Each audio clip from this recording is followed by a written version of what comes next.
అభినందనలు తెలియజేస్తూ ప్రసాద్ గారి కంటే ముందు మా ఎదుర్కొనే కామ్రేడు కోదన్న ఉన్న మేము అందరూ కలిసిమెలిసి 1991 కూడా విప్లవం కోసమని ఈ దేశంలో పేద ప్రజల కోసమని ఈ దోపిడీ మారాలని ఈ వ్యవస్థ మారాలని సాయుధ పోరాటమే మొదలయ్యేది వ్యక్తి గట్టి ప్రసాదం గారు.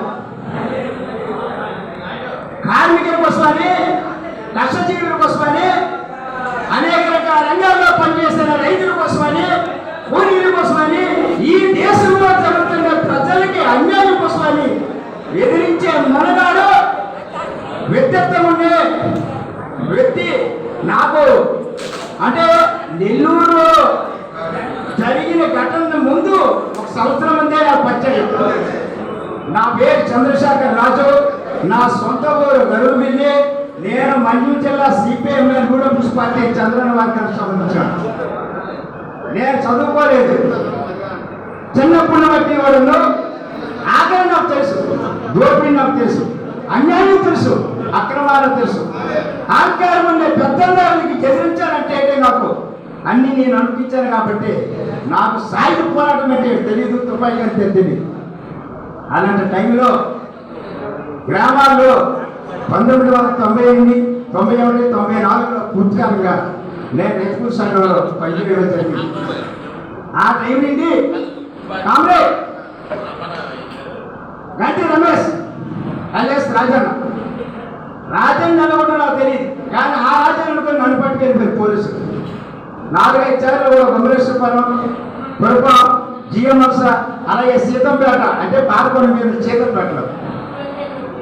అంటే నేను ఆ టైంలో కూడా చదువు లేనప్పుడు కూడాను గిరిజనుల కోసమని, అర్జునుల కోసమని, రైతుల కోసమని, కూలీల కోసమని వీళ్ళంటే అందరూ కూడా పెద్దవాళ్ళందరూ కూడా చెప్తున్న మాటలు గద్దరు పాటలకి ఇచ్చే నేను ఇందులోకి వచ్చాను. నేను 4 సార్లు కూడా జైలుకి వెళ్ళాను. లాస్ట్ 2004లో కూడా నాకు తీసుకెళ్ళిపోయారు జైలు. మా కామ్రేడ్ గోపాలం గారు వీళ్ళందరూ కూడా పైన చంద్రమ్మ వీళ్ళందరూ కూడా చాలా త్యాగం చేసి మమ్మల్ని బయటకు తీసుకొచ్చారు. నన్ను ఏజెన్సీలో అడుగుపెడితే పోలీసులు ఎన్కౌంటర్ చేస్తున్నారు, కానీ నాగలేదు. పోతే నేను ఒక్కడు, నన్ను నమ్ముకున్న ప్రజలు ఉన్నారు, వారికి నా మంచి చెడ్డాలు చెప్పున్నాను.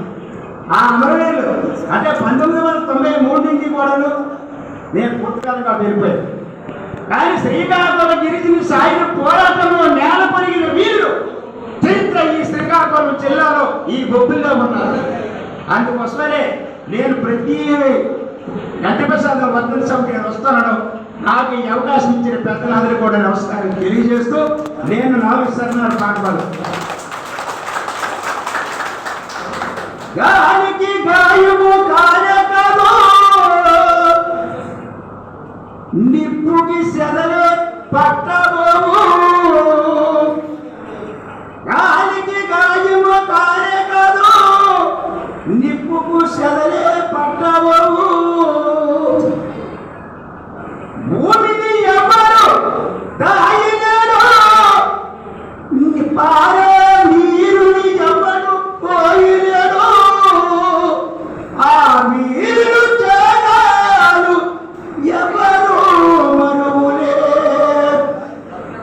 గాలికి గాయమ కానే కాదు నిప్పుకు సెదలే పట్టబోవు, విప్లవం ఎప్పుడు ఆగబోదు, వీరులు సేగాలు మనము మరువబోదు అని మీ అందరికీ తెలియజేస్తూ నాకు ఈ అవకాశం ఇచ్చే ఇక్కడ వేదికనే ఉండే పెద్దలకి నాయకులు కూడా